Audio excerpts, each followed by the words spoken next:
Haripur Chilmari bridge আমাদের সম্মুখে আপনারা দেখতে পাচ্ছেন। আমরা এসে পড়েছি, অনেক ভিড়। ভিড়ের কারণে আমরা নেট কালেকশন দিতে পারতেছি না। অনেক ভিড়ের কারণে নেট কালেকশন বারবার কেটে যাচ্ছে, লাইভ বারবার কেটে যাচ্ছে। আপনারা দেখতে পাচ্ছেন বারবার কেটে যাচ্ছে। তো আমরা ভিডিও শুরু করলাম, আপনারা দেখতে পাচ্ছেন। পর যাইতে যাইতে আমাদের রাত হয়ে যায়। এরপর আমরা একটু পরেই যখন এই ভিড়টা যখন পার হয়, আপনারা দেখতে পাচ্ছেন ভিড়টা পার হওয়ার সাথে সাথে আমাদের সম্মুখে রাত এসে যায়। তো দেখতে থাকুন।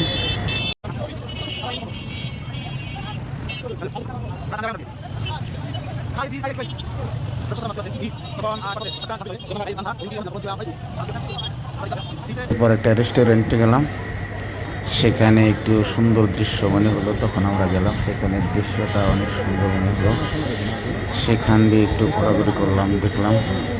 দেখার পরে সেখান থেকে আবার চলে আসলাম। দর্শক শ্রোতা, আমরা চলে যাচ্ছি গাইবান্ধার দিকে চলে যাচ্ছি। আমরা বর্তমান আছি Haripur bridge, Haripur Teesta bridge, Haripur Chilmari, Haripur to Chilmari যেই ব্রিজটা তিস্তা নদীর উপরের প্রান্তে যে ব্রিজটা, আমরা সেই ব্রিজের উপরেই যাচ্ছি। আমরা মোটরসাইকেলটা চলে যাচ্ছি। তো আপনারা দেখতে থাকেন।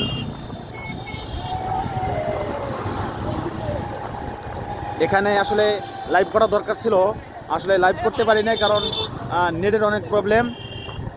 তো নেটের প্রবলেমের কারণে লাইভ করতে পারি নাই। তো সেই জন্যে আমি আপনাদেরকে ভিডিও করে দেখাচ্ছি।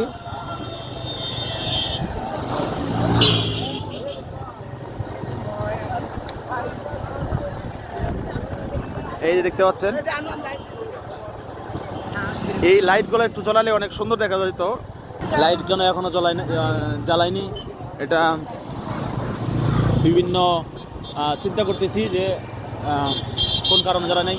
আমার হুজুর বললো যে এখানে উনি একটা ধারণা ইয়াতে বললো যে এখানে লাইট জ্বালাইলে নাকি গভীর রাত পর্যন্ত মানুষ থাকবে। তো এটাও হতে পারে, আবার অন্য কারণে হতে পারে। আমরা বর্তমান আছি তিস্তা ব্রিজ, তিস্তা নদীর।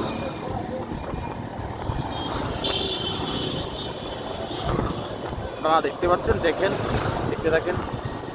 প্রায় আমরা দেখলাম যে 1490 মিটার, প্রায় 1490 মিটার। এই ব্রিজটা 1490 মিটার, অর্থাৎ 1.5 কিলোর একটু কম, 10 মিটার কম, 1.5 কিলো। তো আমরা এই ব্রিজের উপরে আছি। তো আপনারা দেখেন, আমরা গাইবান্ধার দিকে আমরা যাচ্ছি। আপনারা ব্রিজটা একটু দেখুন, আমরা ব্রিজের উপর দিয়ে যাচ্ছি।